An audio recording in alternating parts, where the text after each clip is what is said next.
Sir ഇപ്പോൾ മീശ മാധവൻ എന്ന് പറഞ്ഞിട്ടൊരു മൂവി, ഒരുപാട് മൂവീസ് ഉണ്ട്. ഇപ്പോൾ നമ്മുടെ ദിലീപേട്ടൻ്റെ സാറിൻ്റെയും കൂടെയുള്ള കോമ്പിനേഷൻ മീശ മാധവൻ, അത് ഇപ്പം ഞങ്ങളെപ്പോലെ ഒരുപാട് പേരുടെ ചൈൽഡ്ഹുഡ് എന്ന് പറയുമ്പോൾ നമ്മുടെ ഒരു മെമ്മറിയുടെ ഒരു വലിയൊരു പാർട്ടാണ് ഇങ്ങനെ ഒരു മൂവി. അപ്പോൾ ദിലീപേട്ടനായിട്ട് ഇനി ഒരു മൂവി നമുക്ക് ഇപ്പോഴേ അടുത്തെങ്ങാനും പ്രതീക്ഷിക്കാവോ? പറയാൻ പറ്റില്ല. ഒരുപാട് സക്സസ് ഉണ്ട് ദിലീപേട്ടനായിട്ട്, അതുകൊണ്ട് ചോദിച്ചത്. അല്ല അങ്ങനെയല്ല, അതെല്ലാം ഞങ്ങൾ പ്ലാൻ ചെയ്തതൊന്നുമല്ല. ഇപ്പോൾ രണ്ടാം ഭാവം എന്ന് പറഞ്ഞൊരു സിനിമ കഴിഞ്ഞിട്ട് ഞാൻ വീട്ടിൽ ഇരിക്കുകയും എൻ്റെ പാരൻസ് എനിക്ക് വേണ്ടിയിട്ട് ദുബായിൽ ജോലിയൊക്കെ അന്വേഷിച്ചുകൊണ്ടിരിക്കുകയായിരുന്നു ആ സമയത്ത്. ഇനി സിനിമ ഒന്നും ഉണ്ടാവില്ല, എനിക്ക് അപ്പോഴേക്ക് 2 പെൺകുട്ടികളെ ആയിക്കഴിഞ്ഞു. അതിന് മുമ്പേ ആയിക്കഴിഞ്ഞു. അപ്പോൾ ഈ 2 പെൺപിള്ളേരെയൊക്കെ വളർത്താനുള്ളതാണ്. അപ്പോൾ ഇനി സിനിമ നോക്കിയിട്ട് കാര്യമില്ല എന്നൊക്കെ വീട്ടുകാർ തീരുമാനിച്ചിരിക്കുന്ന സമയത്ത് ഒരു ദിവസം ദിലീപ് വീട്ടിൽ വന്നു. എൻ്റെ എന്നിട്ട് നീ ഇങ്ങനെ ഇരുന്നാൽ ശരിയാവില്ല, ഇറങ്ങ്, ഒരു കഥ ഉണ്ടാക്ക്, എനിക്ക് പറ്റിയൊരു സാധനം നോക്ക്, ഏത് പടം ഞാൻ ചെയ്യുകയാണെങ്കിലും അത് കഴിഞ്ഞ് ഇമ്മീഡിയറ്റ് ആയിട്ട് ഇത് ചെയ്യാം എന്ന് പറഞ്ഞ ദിലീപിൻ്റെ ഒരു വാക്കാണ് പിന്നെ എന്നാൽ ദിലീപിന് ചെയ്യാൻ പറ്റുന്ന ഒരു കഥ എന്ന് പറഞ്ഞിട്ടുള്ള ഒരു അന്വേഷണത്തിലേക്ക് ഇറങ്ങാൻ കാരണം. അപ്പം അങ്ങനെ ഉണ്ടായതാണ് മീശ മാധവൻ. അപ്പം അതുപോലെയാണ് എല്ലാ സിനിമകളും അങ്ങനെ വന്നിട്ടുള്ളതാണ്. അപ്പോൾ ഇനിയും വരാം, ഇനിയും അങ്ങനെ വന്നേക്കാം. ഒരു കറക്റ്റായിട്ടുള്ള ഒരു ക്യാരക്ടറും കഥയൊക്കെ വന്നു കഴിഞ്ഞാൽ എന്തായാലും ഉണ്ടാവും. ദിലീപ് എനിക്ക് എപ്പോൾ വേണമെങ്കിലും ചെന്ന് ഡേറ്റ് ചോദിക്കാവുന്ന ഒരു ആക്ടറാണ് ഇപ്പോഴും. പക്ഷെ ദിലീപേട്ടനായിട്ടുള്ളൊരു കോംബോ ഒരു മൂവി ഇനി വരുമ്പോൾ തന്നെ നമുക്ക് ഒരുപാട് മിസ് ചെയ്യുന്ന ആർട്ടിസ്റ്റുകൾ ഉണ്ടല്ലോ, അതൊക്കെ ഒരു വലിയ നഷ്ടം തന്നെയല്ലേ? അത് ഇപ്പോൾ ഓരോ സിനിമകൾ, പഴയ സിനിമകൾ നമ്മുടെ ഓരോന്ന് കാണുമ്പോഴും ഭയങ്കര സങ്കടമാവും. ഇപ്പോൾ മീശമാധവനും പട്ടാളവും ഒക്കെ കാണുമ്പോൾ സങ്കടമാവും ശരിക്കും.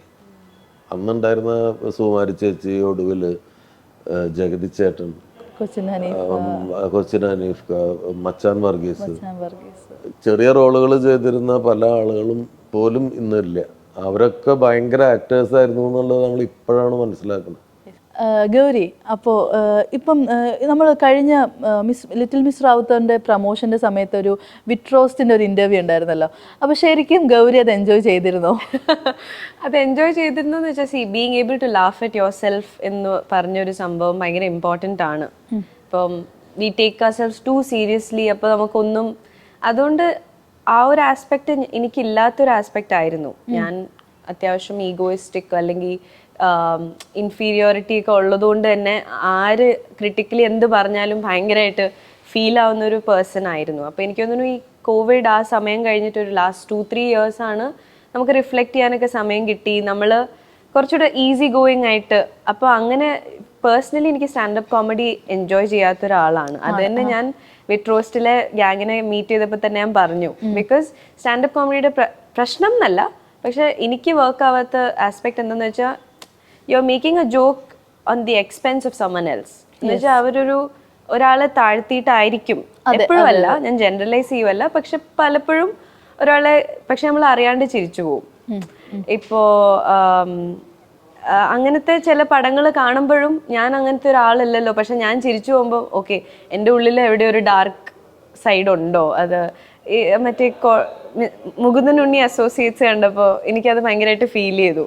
ഭയങ്കര ഡാർക്ക് ഹ്യൂമർ, പക്ഷെ എൻജോയ് ചെയ്യാൻ പറ്റുന്നുണ്ട്.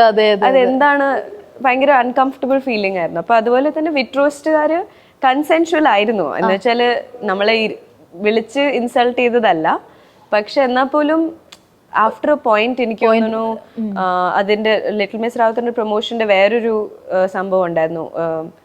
പ്രാങ്കിന്റെ പേരില് പോലീസ് പിടിക്കുന്നതും കാറ് സെർച്ച് ചെയ്ത് അതില് കഞ്ചാവാണോ എന്നൊക്കെ ചോദിക്കുന്നത്, അത് ഭയങ്കര ഡാർക്കിലോട്ട് പോയി. അപ്പോൾ നമ്മുടെ പേഴ്സണൽ ഫീലിങ്സ് ഇൻവോൾവ് ആകുമ്പോൾ you don't know where to draw the line. So അത് ഭയങ്കരമായിട്ട് ട്രോമയായിട്ട് ഇപ്പോഴും little bit of it is there for me. അതുകൊണ്ടാണ് പ്രാങ്ക്സ് പേഴ്സണലി ഒരാളെ നമ്മൾ അങ്ങനെ ഒരിക്കലും ചെയ്യാൻ പാടില്ല, because true feelings are at stake.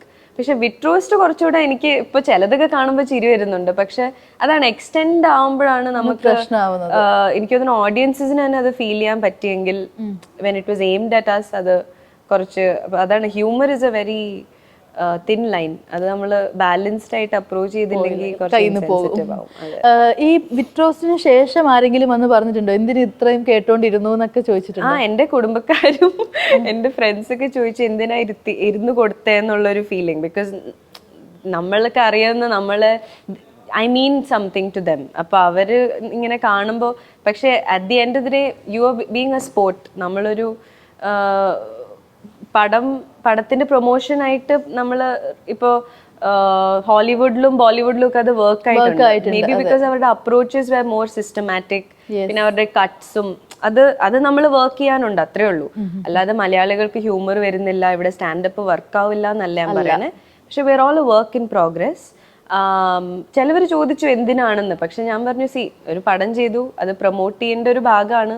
Will make mistakes on the way. അതിന്റെ ഇതൊരു മിസ്റ്റേക്ക് ആണെന്ന് ഇപ്പോഴും ഞാൻ ചിലത് കണ്ട് ചിരിക്കുന്നുണ്ട്. But we could have done it better. അത്രേ ഉള്ളൂ എൻ്റെ ഒരു